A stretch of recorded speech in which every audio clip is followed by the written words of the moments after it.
Introduction to Comparative Government and Policies, Block 3, Unit 11, Comparative Perspectives on Federalism, Brazil and Nigeria. Anisuba Saruk, Manga Ahanba part.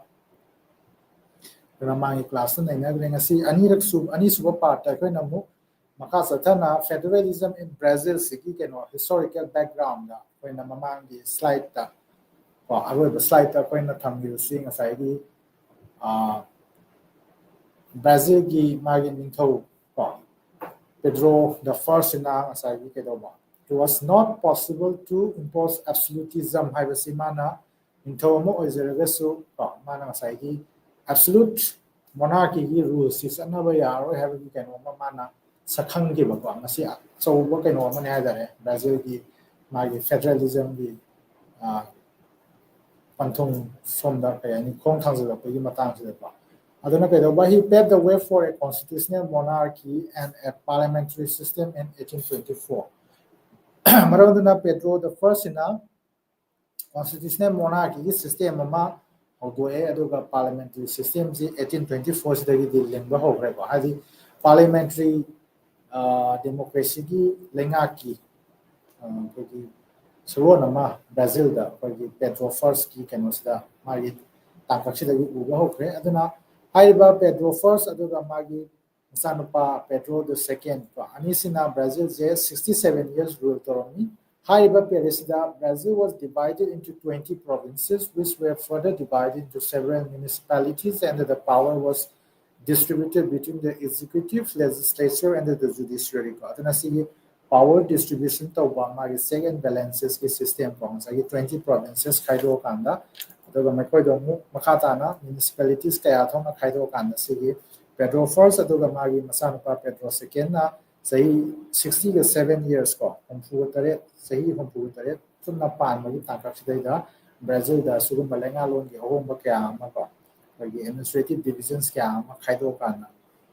the executive key, legislature key, judiciary powers, and say Yanatoga, Lenga to be second balance system of the system like here. The evolution of federalism in Brazil dates to the era of Portuguese colonialism. And then federalism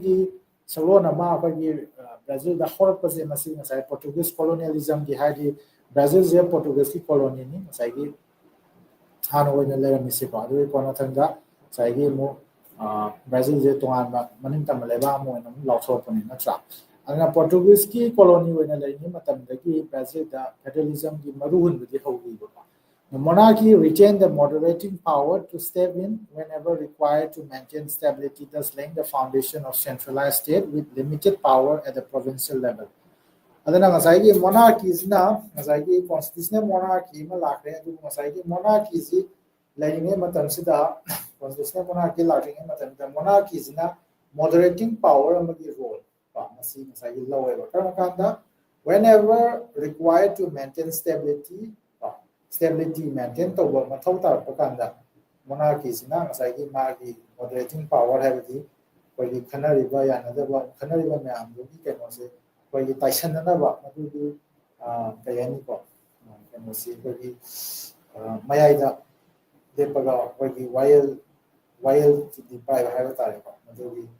thodan go monarchy sin lawai thus laying the foundation of centralized state with limited power at the provincial level centralized state amagi Salon the Saiki Brazil the Hana Lerami, Aduga Saiki, limited powers in a provincial level that we have the Magi state, what province side was Siki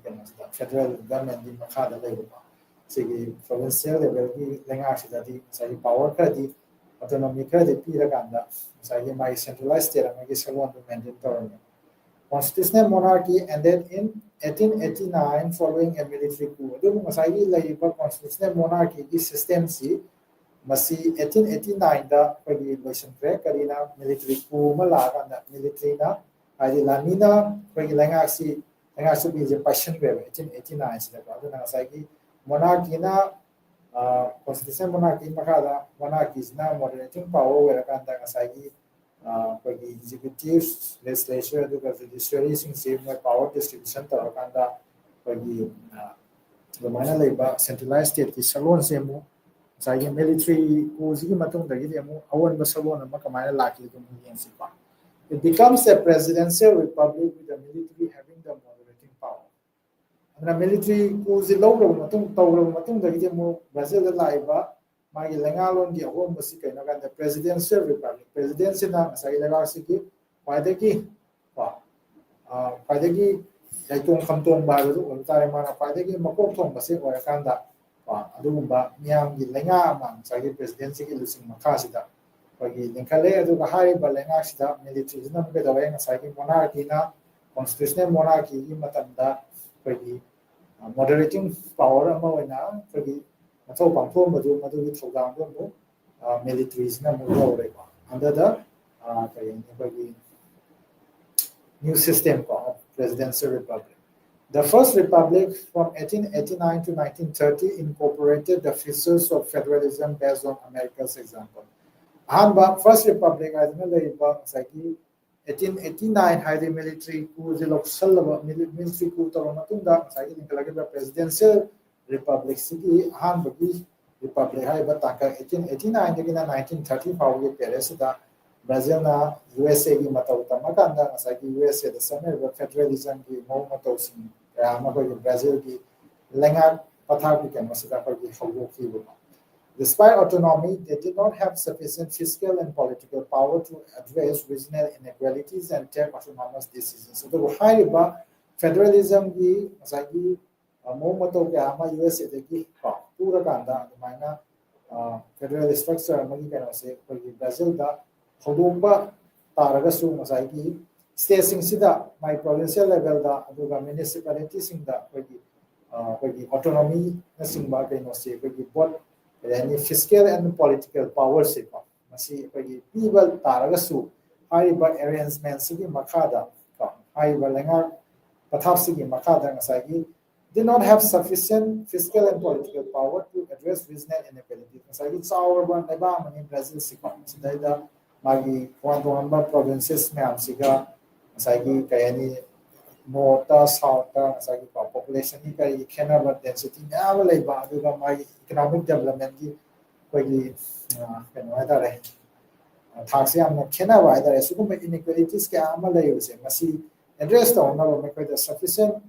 matik saba sagi fiscal ki koi taxation formaga magi revenue generate to wogi pa madu season abagi aduga magi political decision lo wogi sugumba autonomous decision sing lo wogi pa sigi power sing to koi tedoma lairam there. Under this quasi-centralized political system, power was concentrated in two main states of Sao Paulo and Minas Gerais. Where the like Spanish Portuguese high quasi-centralized political system, Siki Makada, Saigi, Mamangi, sector the Sopena Nina Saigi, Penose. Brazil's da Sagi yani kodi haiba state ani Sao Paulo da Minas Gerais saiba sigi mafam ani sida kodi power se ayamba sida concentrate tawle ba hadi ani sigi yamna dominating oiba position ama atai mogi province ko lego sida kodi yam tonga ba da mani se yamna decisive oiba position layamna. The regional interest was represented as national interest. Pedore haiba state ani sina Sagi yamna kayani political and fiscal matters in the kaidal oina magi power se dominate or nina nasagi makoi ki regional interest haiba state anisigi regional interest ina national interest oina bagi puthora paida madu project or adim haiba state anisigi ya for na ba local part thoran sing sapa thorangi thalo sing si leba to ya for na ni ha bagi de ma bagi the maina sathar go thawang ma the maina lairam was challenged by Getulio Vargas, who came to power in 1930 through a revolt. The high Baganosi later made one as I see regional dominance from state and in the dominant or Masigi Langalon the Patapsi 1930, the Vargas Kilusi Makada Madu Yaro had a similar kick of the Bolamatoloki. Vargas tried to establish Estado Novo, new state based on the policies of corporatism, populism, nationally. Plan economic development and uniform bureaucratic policies. And now Vargas na haiba revo sigi matunda anoba homba kanomi ama Lengalongi Semilongi Genosida Kogi Pukalakra. The opposition was suppressed, all legislative bodies, political parties, and elections were abolished. And Haiba Tankakshida Bargaski, Lucy Makazda Mukari, Hombala, political opposition, opposition bands, culture, Pranamdara, Aduga legislative bodies, political parties, election party, abolished. Political and economic crisis arose as the result of growing inflation, trade imbalance, balance of payment crisis, and reduced economic growth. Haiba Sigi Revolt Sigi Matung Stella, a home city, Sairak Sida, where the Brazil, the Magi, Lengaron, the Aduba, Magi Semilon, the Yam Song, Kampong Saiba, Puma, Tolabodana, Maramwakanda, where the Port Sagi Maman, where the Takalapa, Aduba, Magi. Palebaka, the Loliti Tona, Hiramda, Payam, Saltava, Alzarema. I the exporter of exporting earning the Magi, importing was not Hinkalatana Magi, trade giganos, imbalance and one, Magi Putonsada, Mayon, the balance of payment crisis. Me the poor ball, they can access in Pursuing the economic and economic 100 in the city, the money I'm full of. This resulted in a polarized climate with the left favoring nationalization and the right pushing for a free market for economic growth and stability.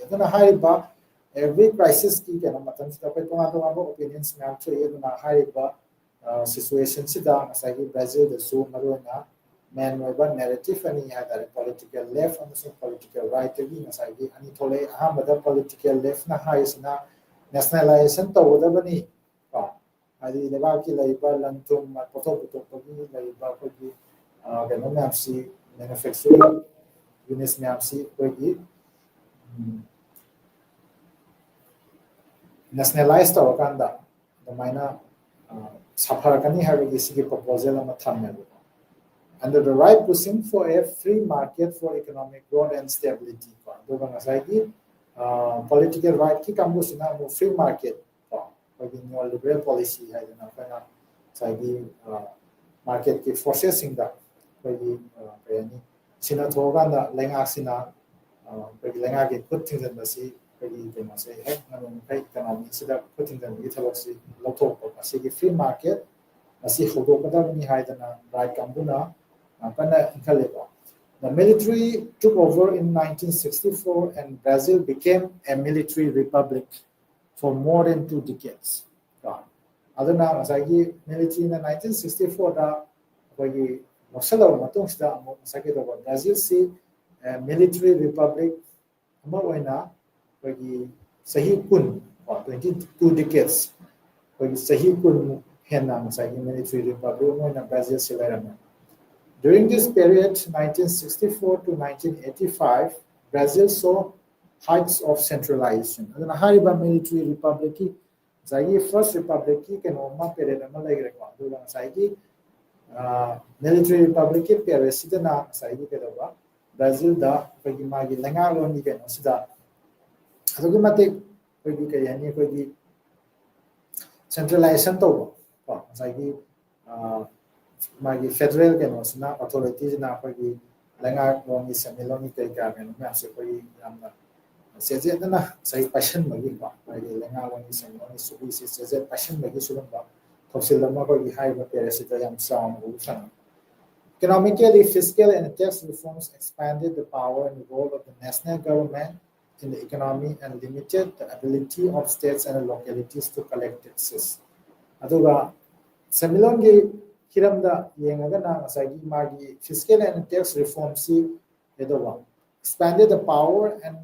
role of the national government in the economy and limited the ability of states and localities to collect taxes. So, centralization period military republic fiscal and tax reforms national government the federal authority federal government magi mapangan kakhalanaba mana ayama paisale aduga tax collect over magi power state at the provincial level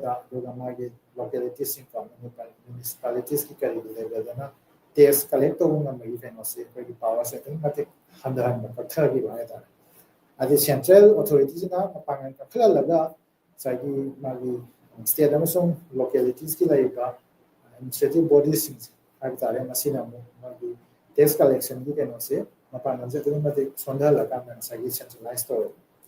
Despite the Brazilian miracle of double-digit growth, social inequality began to widen. And the Brazilian miracle adna matamuda ko di mayamna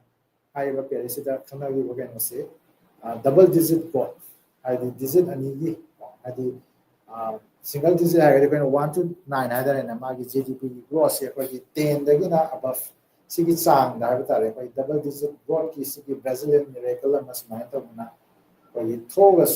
social inequality began to widen. The high matam sida thoiba magi economic growth ki phase masisna social inequality hari new kana ni yang ngai fa ba ina kara kanda si mariana pada shing raga su mo ko yesen senthok lambi du mati pharaga su masagi laiba kambuga haiba nagara kanda kambu sim si marakta tholapa mai social inequality ki pot du mati Rising unemployment and hyperinflation led to political unrest.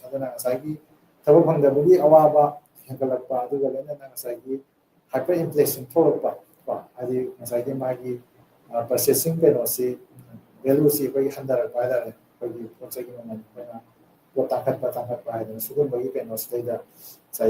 political unrest The military regime failed to repay foreign debt obligations.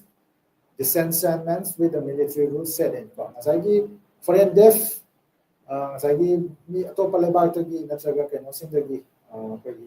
international connection World Bank gumba sugumba kenogi puro sensing habatare ko masi ko singdopa ngamda na maram kanda military rule sigi mayokta piendaba ko piendaba you can also what also talk about the regime became repressive and suppressed labor and student movements so the high ba sugumba ko hyperinflation ki keno tholakpa aduga unemployment ni ratio wang pasina maram kanda sai kunai da gam sawa ko ihobya ma marwana ko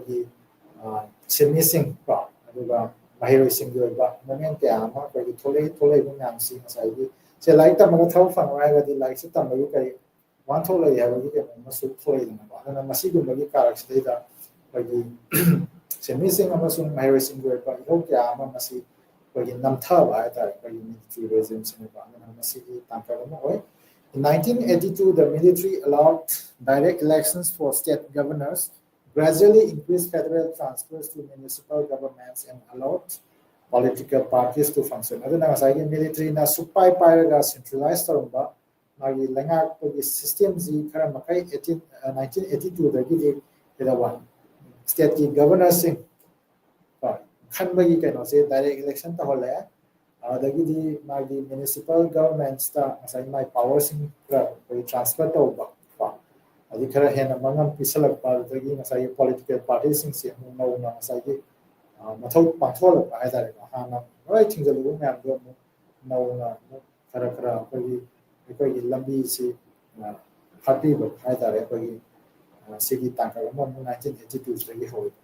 This paved the way for transition to a democratic regime in 1985, and a new constitution was drafted in 1988.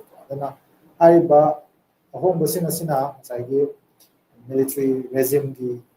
introduced or kiba ahom basina sina saigi ko masina democratic regime ama nauna ko Brazil da 1985 da ko poraki adu na no constitution ama 1988 da ko miyam gi animba pam ke ama ko Saigi Levapun bagi orang tanah tikna orang matung dah Saigi Constitution nama Naunamut 1988 the same thing. The new Constitution provided for political and fiscal decentralization and made federalism a basic and non-amenable feature of Brazil's political system. High bar Constitution sina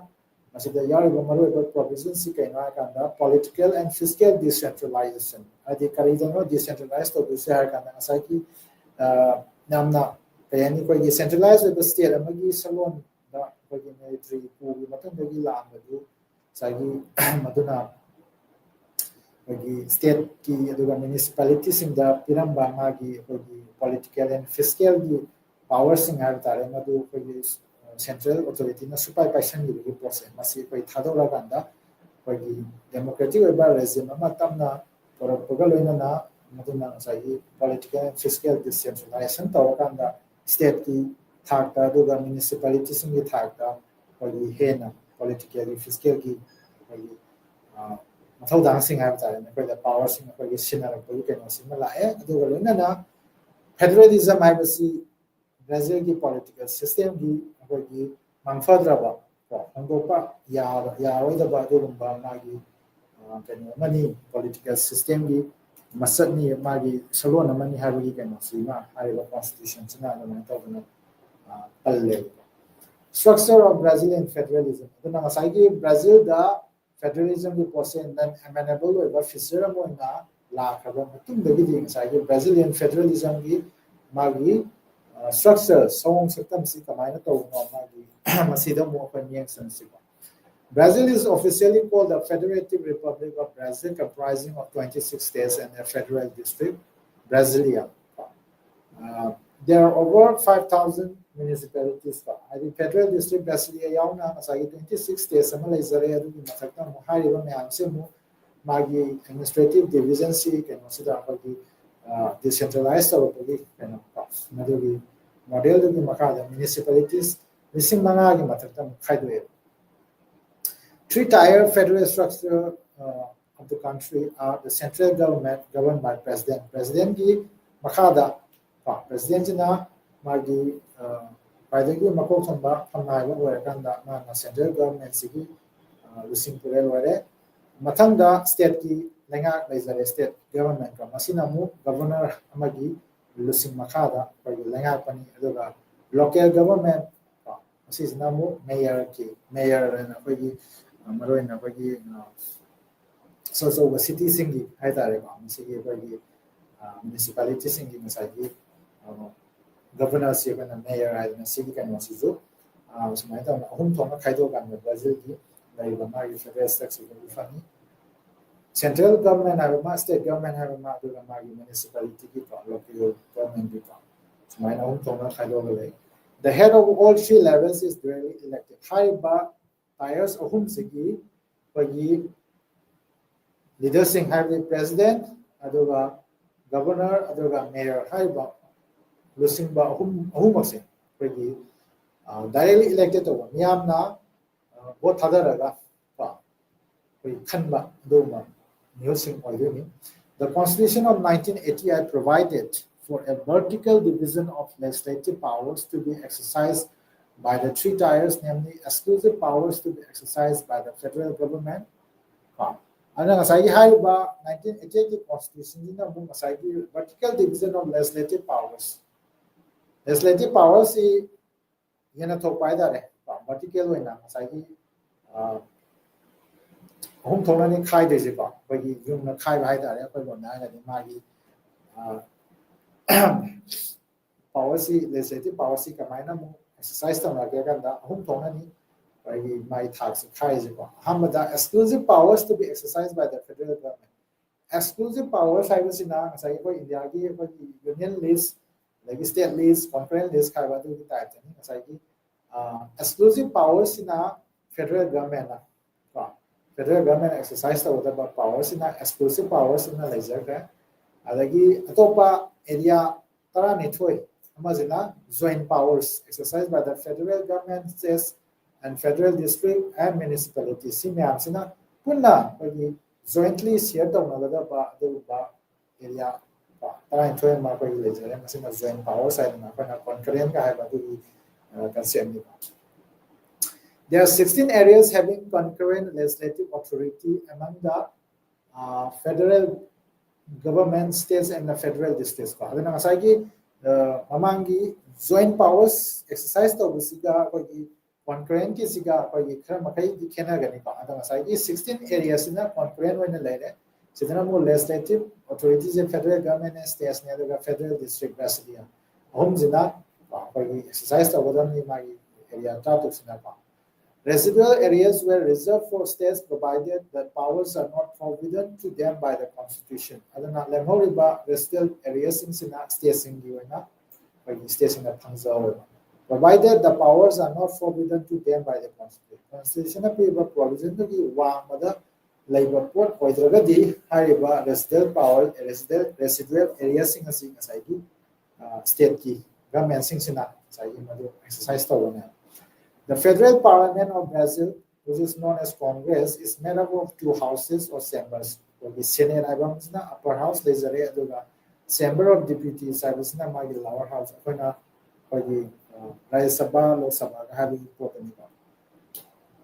the Senate is made up of representatives from the 26 states. Senate is US states in the US, state member and the Senate is made up of representatives from the 26 states. Brazil will 26 states representatives in our Senate. Regardless of their size and population, each state elects 3 senators to the Senate for 8 years. Senators, state state 26 into 3 terms in 8 years. Whereas the Chamber of Deputies is made up of representatives from various voting districts popularly elected by the people. The Chamber of Deputies the Pamiba representatives in Sinamiam, Musings in a voting districts in the Maruina, Miamna, both other color part. The number of deputies is proportionate to the population of the state. Deputies in the numbers in the population size of the color. And population size of the sanaba proportionate number of deputies. And Senator state Kuntaruki Magi, Senator Ahumum, Sapsana Tagani, Aduga, the Chamber of Deputies, the Pamoda representative sitting as Magi. Population lugar proportional of some follow and the population size of territory and states with higher populations enjoy more representatives to the Chamber of Deputies than states with less population. And Lok Sabha, say Manipuri, MP and in area outer island of Lay, Sabada, not funny. India, the states represent state library representatives missing the Masali. Aduga Brazil context the Senate state Kuntaruki Magis population size lie in a state senators of whom Thai Natra. Aduga deputies chambers then population Yamba state Agina Magi say Lok Sabha UP West Bengal Tamil Nadu Moisina Lok Sabha my sit down sit Masingam Light Manipur say Nagaland Mizoram Malay National Amamanidian Pamela then assume Bagi NOC population that's a higher population like state more representative side population Yamna Bagi Masingam Thai Assembly of Deputies. Judicial review के मतंग से federalism federalism the division of power written constitution judicial review has a federal structure judicial review के मतंग से लाता Brazil context both the state and the federal courts can exercise the power of judicial review. Judicial review see state की legislative court, high court in that context. And federal court say, federal court, Supreme Court,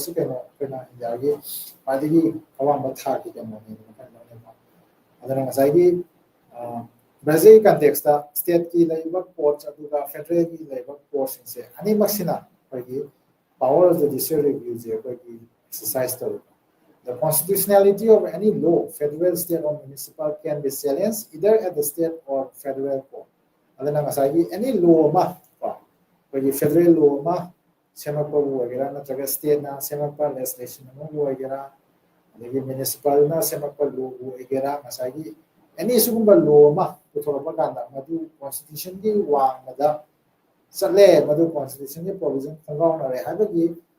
koi wafam de thorpa taraga di madu ngasagi state ki level da na federal court ki level da madu singa banga me masigi judicial review process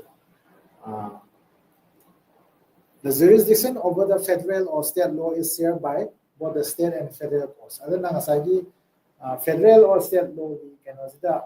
wafam jilla ko kan masi khana nei na bagi masi matang da ko gi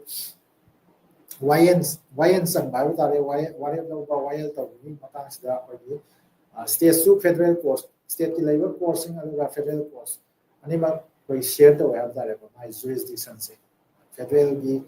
matang da state ki ko na zu YN sangba yai state ki law ki matang da madu constitutionality constitutional provision khongwa ba ji ngada federal ko na zu ning sangba yai have the madu ki share with ba jurisdiction ama mana state and federal courts in nai tare any unit not satisfied with the judgment can appeal to the Supreme Federal Tribunal, which is the ultimate arbiter of the balance of power. Brazil ki magi judiciary ki laiba setup sida masagi Supreme Federal Tribunal hai na pagi pai ki awang ba ultimate arbiter of the balance of power the federal ki state ki sigi sumba sayana ba thora pa ka da masigi YL totha se masida da pagi Supreme Federal Tribunal na pai ki wang ba ke no moi ne ba na masagi federal ko na lepak pa waref na state ko na pilak pa waref si masida ko ki pen double lai taraga din masigi interpretation madu ki judgment masi ko ki no se hariba Supreme Federal Tribunal sina ko pai ki awang ba tha ki no se ga na madu waref na kuna makta binding ko ne fiscal federalism is a major highlight of the Brazilian federalism saigi Brazil ki laiba federalism ki no se da ko ki fiscal federalism magi ke no se Brazil is the most decentralized state with most of the expenditure done by the state governments. Spelling mistake. Brazil is the most decentralized state. Decentralized state. Expenditure done by the state governments. Asagi leba ma ngapa kanda magi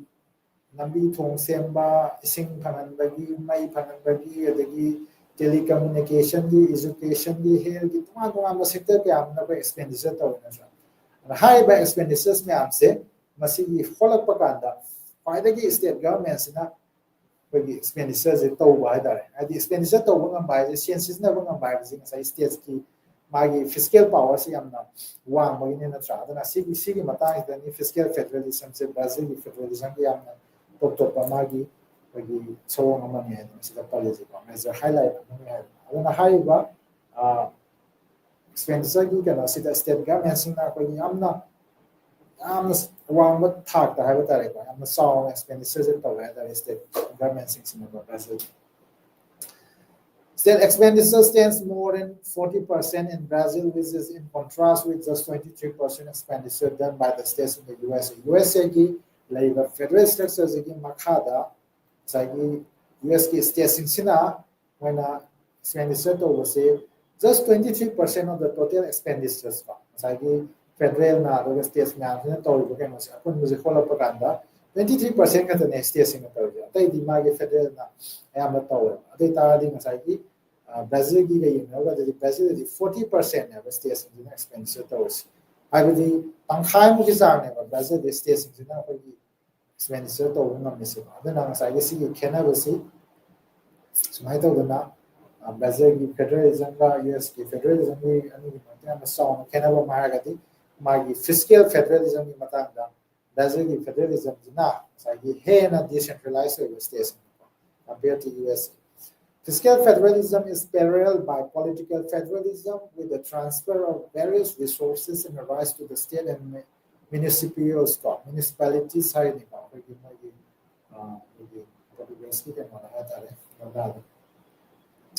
fiscal federalism is parallel by political federalism. Fiscal federalism so like federalism magi sagon ama oina aduga my political federalism ani mase kogi parallel oina samina ba ani si kogi yani kogi khambama masamina ya tare ba magi kamain to gya ganda political federalism ki matang sidana masagi state amasung municipalities sida masagi resources amasung rights kya ama masagi federal authorities in federal governments in my the PA kai no have to details so to the so masagi magi what fiscal and political federalism ki ma ko basic federalism ki masida amazing yaw ya state municipality level da. States and local governments are at complete liberty to decide how they utilize the fixed percentage of autonomous funds, around 20% given to them. Everything is like autonomous funds side and state local government, municipality level any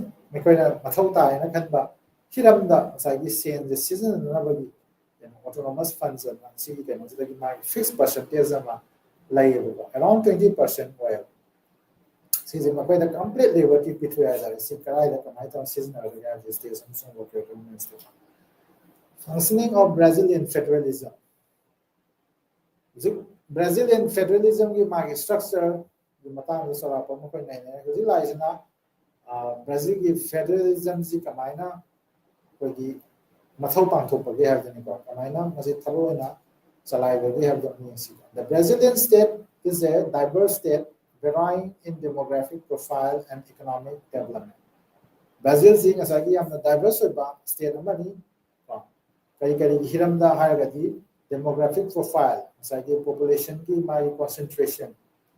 mapam karadana states karadana region karadana population ji amna dense ba amna mi je kunna taba mising yamba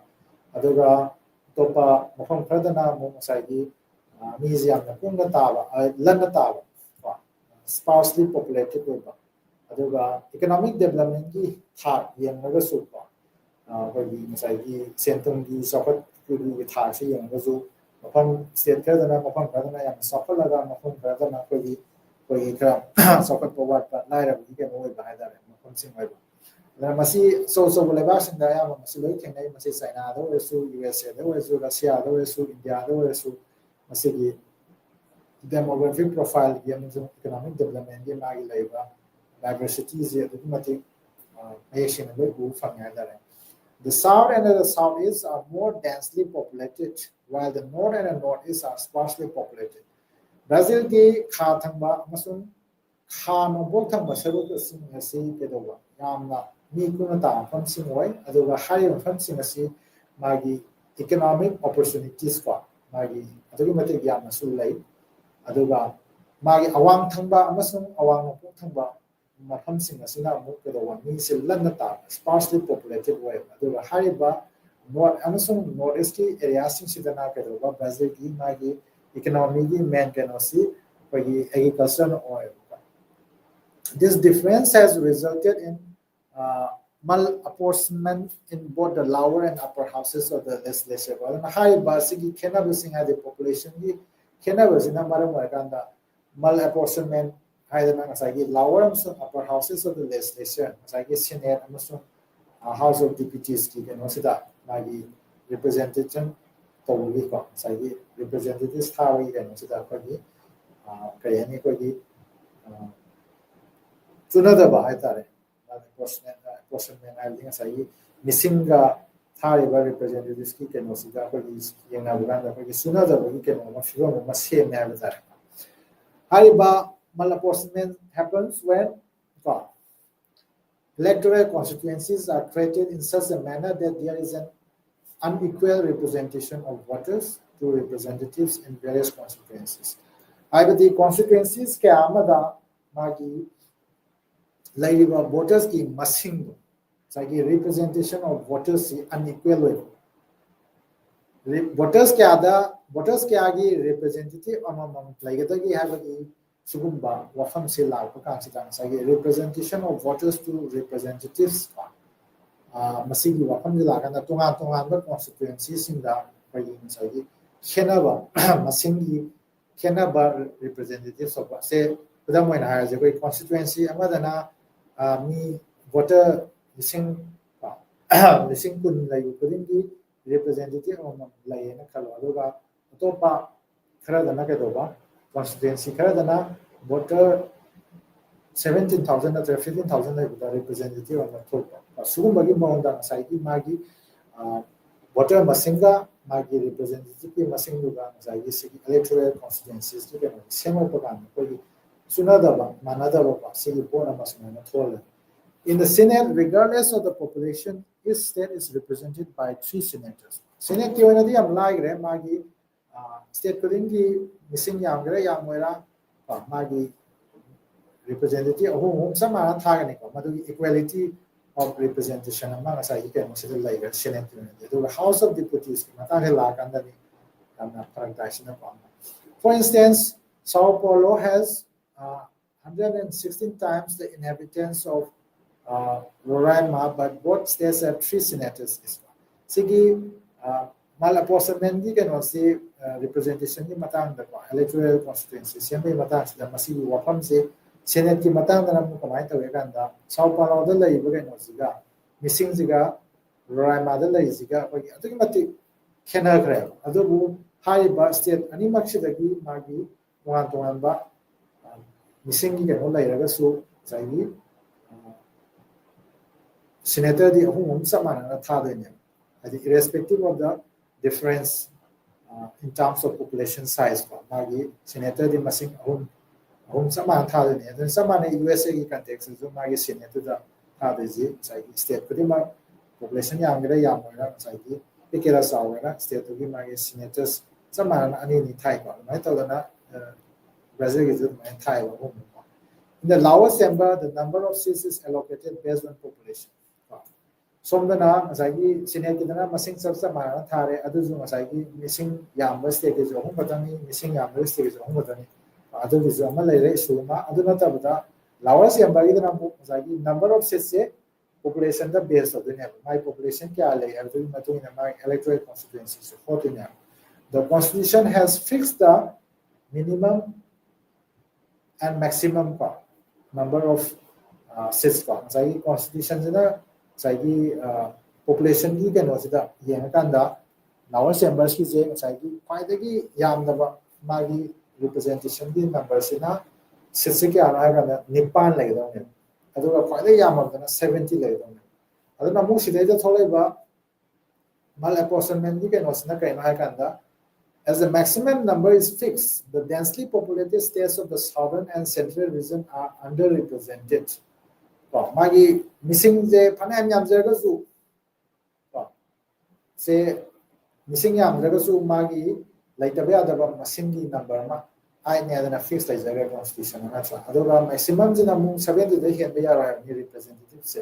से 70 हेन 70 दे हेन बे यादे रि दागसु सागी सांगम नर बगा नदि सागी missing याम दबा कांबु दुगी याम गेरा याम ओइरा मरि निपान लाइ जोग्रा अदुगु मसागी मिसिंग याम स्टेट की दी केदोबा मागी maximum number 70 द लैबनिना densely populated states of the southern and central region of Brazil se kedoba underrepresented were adi missing mayamagi representatives na amaktang phangba ba adaga missing yam daba topa state kina masagi magi phangya da mina da magi su dum nipan su na ba phalo pa kana dum phangba da adi ngasai number of voters so adu yanthona kanda ngasai khenaba da keno tuni ba population size khenaba da and thus the lesser populated areas have an indirect veto against them then having a side ke dore missing yam da ba lesser populated areas ki keno sina indirect veto ma mekoi di adi populated stations ki mai out ta mekoi na indirect veto ma to mo mo ge no ma kiba mas ma na tham ya da si ke sina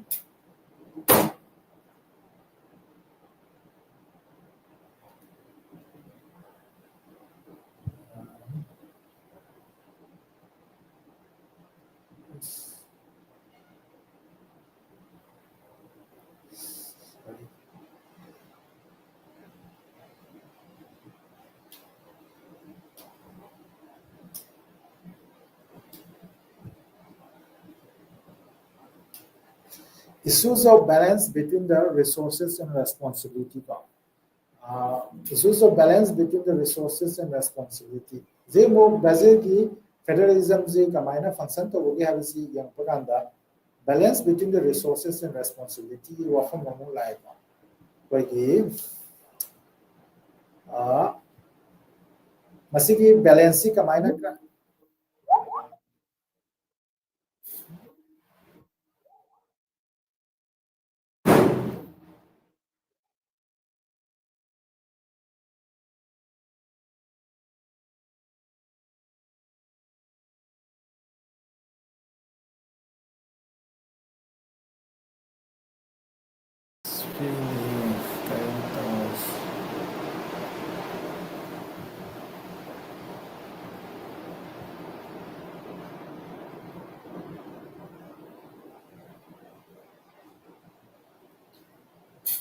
excuse me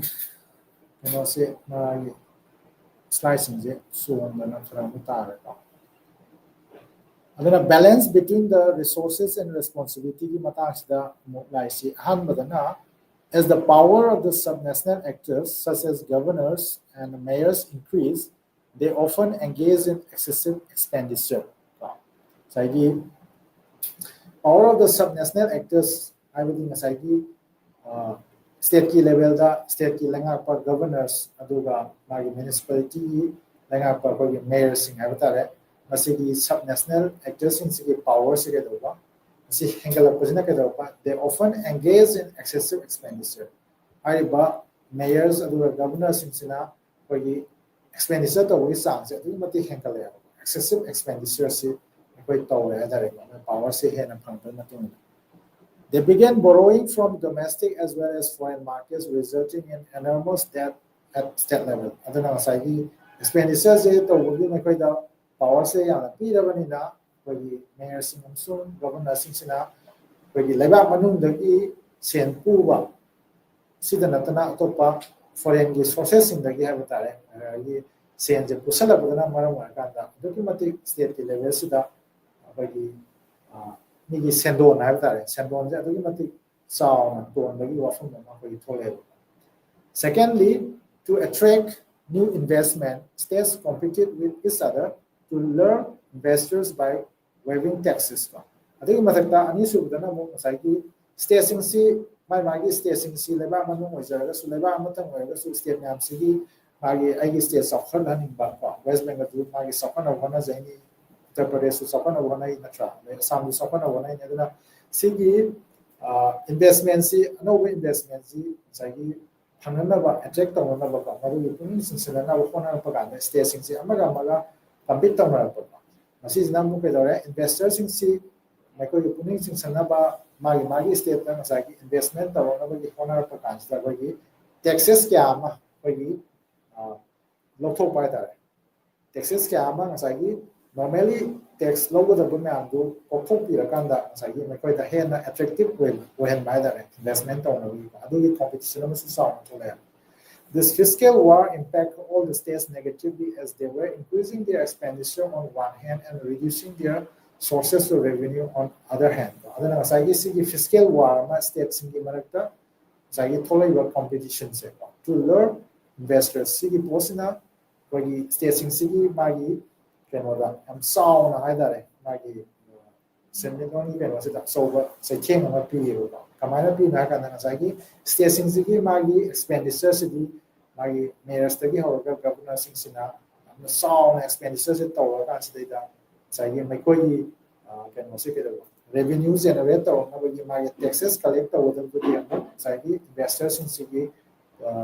puning sing senana bukana bakana taxes ke amasum low zamina my expenditure to nabagi revenue generate over the lambi meto me kana loina sacrifice to pro na sagi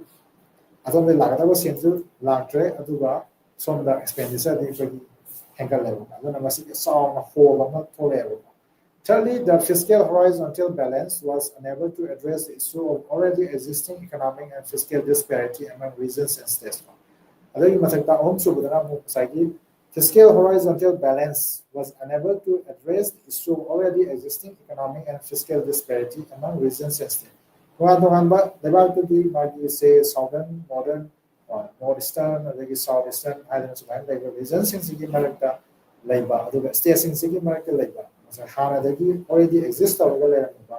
the economic and fiscal disparity. Adubi cannot buy the suffered by Tarta, fiscal powers. We have the municipalities and the labor. State Sulayani, municipality Yam Sulayani, Masaki Sukumbagi, Magi disparity, and Masu Masagi, Lagania do Haiba, disparity Singsi, Magi fiscal horizontal balance in addressed over the rather than encouraging local revenue mobilization and properly expanding their local tax base, the municipalities became dependent on the state and the federal devolution of funds. Local revenue see hena phanganaba adi masagi state singsi magi kayani municipalities singsi mekoi expenditure hena tawning ba layraga su madu hena tawnaba magi hena revenue generate tawnaba haitare adi magi sengo hena collect tobo ngamnaba taxes revenue na ba madu laanaba gi hena se somda mai onsan da bido sai ke doba municipalities became dependent on the state. Municipalities in some way state the federal devolution of funds. Federal government the state government the funds pang na bagi wakan na adong na because dependent the masagi municipalities in masagi tax collector or kanda tax ka na lower kanda magi revenue generate the have wakan suppose to monta state amasung my federal governments dagi the hena funds kaithar na the hena funds me ko pirang na bagi kan na ko dependent in anticipation of getting more federal resources many states went on creating new municipalities as a high ba wakalon jigi makada ke federal resources the revenue generated with the magi federal government na asagi exercise over mana exercise of jurisdiction Malay state municipality federal resources my share of federal resources state municipalities no state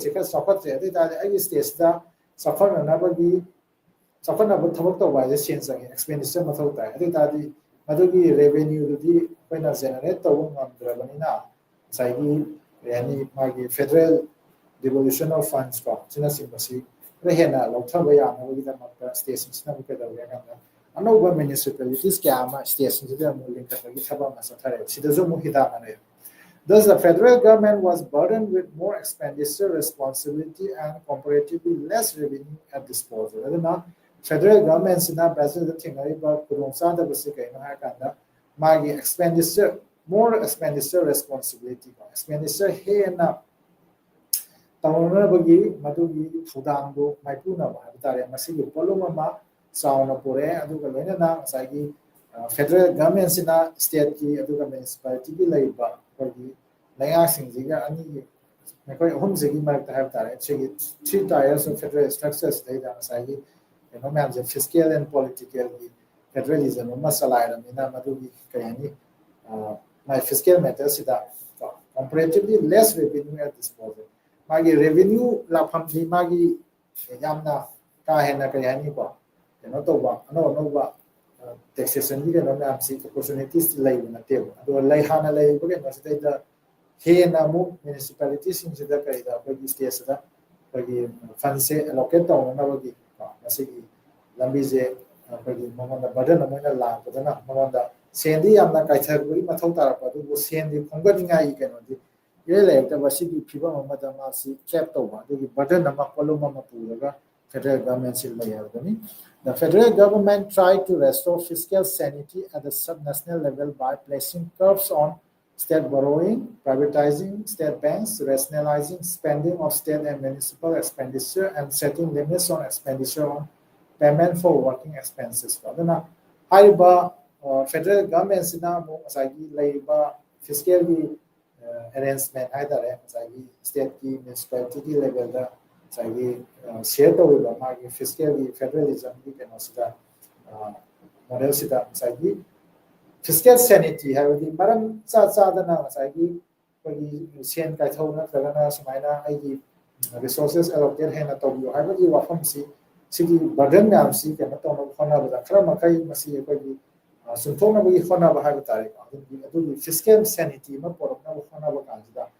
ꯉꯁꯥꯏꯒꯤ ꯁ꯭ꯇꯦꯠꯀꯤ ꯂꯦꯚꯦꯜꯗ ꯑꯗꯨꯒ ꯃ꯭ꯌꯨꯅꯤꯁꯤꯄꯥꯂꯤꯇꯤꯒꯤ ꯂꯦꯚꯦꯜꯁꯤꯗ ꯑꯩꯈꯣꯏꯒꯤ ꯑꯊꯤꯡꯕ ꯀꯌꯥ ꯑꯃ cups ꯀꯌꯥ ꯑꯃ ꯀꯣ ꯁꯤꯒꯤ ꯑꯌꯥ ꯌꯥꯗ ꯀꯌꯥ ꯑꯃ ꯊꯝꯖꯤꯜꯂꯤ ꯍꯥꯏꯇꯥꯔꯦ ꯐꯦꯗꯔꯦꯜ ꯒꯚꯔꯟꯃꯦꯟꯠꯁꯤꯅ ꯉꯁꯥꯏꯒꯤ ꯁ꯭ꯇꯦꯠꯅ ꯁꯦꯟ ꯄꯨꯕ ꯁꯤꯒꯤ ꯋꯥꯐꯝꯗ ꯀꯔꯤ ꯇꯧꯅꯕ ꯀꯌꯥꯝ ꯄꯨꯕ ꯈꯣꯠꯄ ꯍꯥꯏꯕꯅꯆꯤꯡꯕ ꯁꯤꯒꯤ ꯃꯇꯥꯡ ꯇꯥꯔꯝꯁ ꯑꯦꯟ ꯀꯟꯗꯤꯁꯟꯁꯇ ꯑꯗꯒꯤ ꯃꯥꯒꯤ ꯁ꯭ꯇꯦꯠ ꯕꯦꯡꯛꯁꯤꯡꯁꯤ ꯄ꯭ꯔꯥꯏꯚꯦꯇꯥꯏꯁ ꯇꯧꯊꯣꯛꯀꯗꯧꯕꯅꯤ ꯍꯥꯏꯕꯒꯤ ꯋꯥꯐꯝ ꯂꯥꯛꯄ ꯑꯗꯒꯤ ꯁ꯭ꯇꯦꯠꯅ ꯃ꯭ꯌꯨꯅꯤꯁꯤꯄꯥꯂꯤꯇꯤꯅ ꯁ꯭ꯇꯦꯠꯅ ꯇꯧꯔꯤꯕ ꯁ꯭ꯄꯦꯟꯗꯤꯡꯁ ꯃꯌꯥꯝꯁꯤꯒꯤ ꯃꯥꯒꯤ ꯃꯔꯝ ꯆꯥꯕ ꯆꯥꯗꯕ ꯍꯥꯏꯕꯅꯆꯤꯡꯕ ꯑꯗꯨꯅ ꯉꯁꯥꯏꯒꯤ ꯄꯦꯃꯦꯟꯁ ꯐꯣꯔ ꯋꯥꯔꯀꯤꯡ ꯑꯦꯛꯁꯄꯦꯟꯁꯦꯁ ꯀꯣ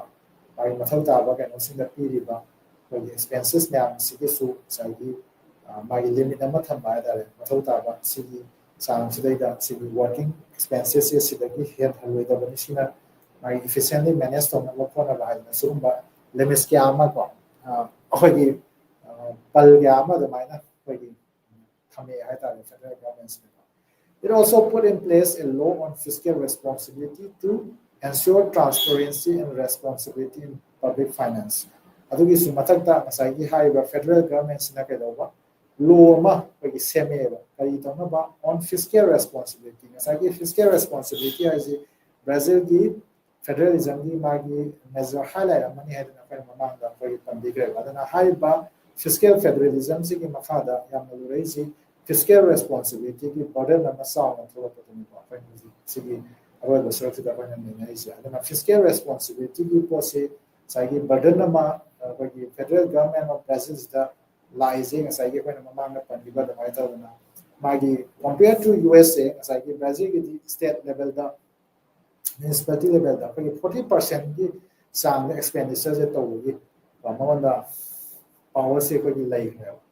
ꯑꯗꯨꯅ ꯁꯤꯒꯤ ꯑꯦꯛꯁꯦꯁꯤꯚ ꯑꯦꯛꯁꯄꯦꯟꯗꯤꯆꯔ ꯇꯧꯕꯒꯤ ꯄꯣꯠꯁꯦ ꯂꯩꯔꯕꯅꯤꯅ ꯃꯥꯒꯤ ꯁ꯭ꯇꯦꯠꯅ ꯑꯗꯨꯒ ꯃ꯭ꯌꯨꯅꯤꯁꯤꯄꯥꯂꯤꯇꯤꯒꯤ ꯑꯣꯊꯣꯔꯤꯇꯤꯁꯤꯡꯁꯤꯅ ꯑꯩꯈꯣꯏꯒꯤ ꯑꯦꯛꯁꯄꯦꯟꯗꯤꯆꯔꯁꯤ ꯇꯧꯅꯕ ꯍꯣꯠꯅꯔꯛꯄ ꯀꯥꯟꯁꯤꯗ ꯇꯧꯔꯛꯄ ꯀꯥꯟꯁꯤꯗ ꯃꯗꯨꯒꯤ ꯔꯤꯁꯣꯔꯁꯦꯁꯉꯩꯗꯨꯗꯤ ꯃꯥꯅ ꯂꯣꯏꯅ ꯀꯣꯟꯅꯗꯕꯅꯤꯅ ꯉꯁꯥꯏꯒꯤ ꯁꯦꯟꯁꯦ ꯄꯨꯈꯠꯂꯛꯑꯦ ꯍꯥꯏꯔꯦ ꯁꯦꯟꯗꯣ ꯄꯨꯈꯠꯂꯛꯄꯁꯤ ꯂꯩꯕꯥꯛ ꯃꯅꯨꯡꯗꯨꯗꯒꯤ ꯕꯦꯡꯛꯗꯒꯤ ꯀꯔꯤꯗꯒꯤꯀꯣ ꯑꯩꯈꯣꯏꯒꯤ ꯄꯨꯗꯅ ꯐꯥꯏꯅꯥꯟꯁꯤꯌꯦꯜ ꯏꯟꯁꯇꯤꯇ꯭ꯌꯨꯁꯟꯗꯒꯤ ꯄꯨꯗꯅ ꯑꯃꯨꯛ ꯐꯈ꯭ꯔꯦꯕ ꯑꯇꯣꯞꯄ ꯐꯣꯔꯦꯟ ꯃꯥꯔꯀꯦꯠꯇꯒꯤꯀꯣ ꯍꯥꯏꯗꯤ ꯑꯇꯣꯞ ꯑꯇꯣꯞꯄ ꯏꯟꯇꯔꯅꯦꯁꯅꯦꯜ ꯀꯩꯅꯣꯗꯒꯤ ꯑꯩꯈꯣꯏ ꯄꯨꯈꯠꯂꯛꯄ ꯀꯥꯟꯁꯤꯗꯗꯤ ꯉꯁꯥꯏꯒꯤ ꯃꯗꯨꯒꯤ ꯁꯦꯟꯗꯣꯟꯗꯨꯗꯤ ꯁꯤꯡꯗꯕ ꯌꯥꯗꯕꯅꯤꯅ ꯂꯩꯕꯥꯛꯀꯤ ꯑꯣꯏꯕ ꯃꯥꯒꯤ ꯐꯤꯁꯀꯦꯜ ꯑꯦꯟ ꯃꯣꯅꯤꯇꯔꯤ ꯀꯩꯅꯣꯁꯤꯡꯗ ꯍꯥꯏꯇꯥꯔꯦ ꯑꯩꯈꯣꯏꯒꯤ ꯏꯝꯄꯦꯛ ꯀꯌꯥ ꯑꯃ ꯂꯥꯛꯑꯦ ꯑꯗꯨꯅ ꯁꯤꯒꯤ ꯄꯣꯠ ꯃꯌꯥꯝꯁꯤ ꯊꯦꯡꯅꯅꯕ ꯍꯣꯠꯅꯕꯗ ꯕ꯭ꯔꯥꯖꯤꯜꯒꯤ ꯂꯩꯔꯤꯕ ꯐꯤꯁꯀꯦꯜ ꯐꯦꯗꯔꯦꯂꯤꯖꯝꯒꯤ ꯏꯁꯇ꯭ꯔꯛꯆꯔꯁꯤꯒꯤ ꯃꯅꯨꯡꯗ ꯁ꯭ꯇꯦꯠꯅ ꯀꯔꯝ ꯀꯔꯝꯕ ꯍꯤꯔꯝꯗ ꯀꯌꯥꯝ ꯌꯥꯝꯅ ꯁꯦꯟ ꯄꯨꯕ ꯌꯥꯒꯅꯤ ꯀꯔꯤ ꯃꯔꯝꯒꯤ ꯑꯦꯛꯁꯄꯦꯟꯗꯤꯆꯔꯁꯦ ꯇꯧꯒꯗꯧꯔꯤꯕꯅꯣ ꯑꯗꯒꯤ ꯁꯦꯟ ꯊꯨꯝꯒꯤ ꯐꯤꯕꯝꯁꯤ ꯐꯒꯠꯅꯅꯕ ꯀꯔꯤ ꯀꯔꯤ ꯑꯩꯈꯣꯏꯒꯤ ꯊꯧꯔꯥꯡꯁꯤꯡ ꯂꯧꯈꯠꯀꯗꯕꯒꯦ ꯍꯥꯏꯕꯅꯆꯤꯡꯕꯒꯤ ꯁꯤꯒꯨꯝꯕꯒꯤ ꯀꯩꯅꯣ ꯃꯌꯥꯝ ꯑꯃ ꯌꯦꯟꯊꯣꯛꯅꯔꯛꯄ ꯀꯥꯟꯁꯤꯗ ꯊꯣꯛꯂꯛꯄ ꯑꯩꯈꯣꯏꯒꯤ ꯃꯨꯛꯅꯕ ꯊꯥꯖꯅꯗꯕ ꯁꯤꯒꯤ ꯄꯣꯠ ꯃꯌꯥꯝꯁꯤ ꯑꯩꯈꯣꯏꯒꯤ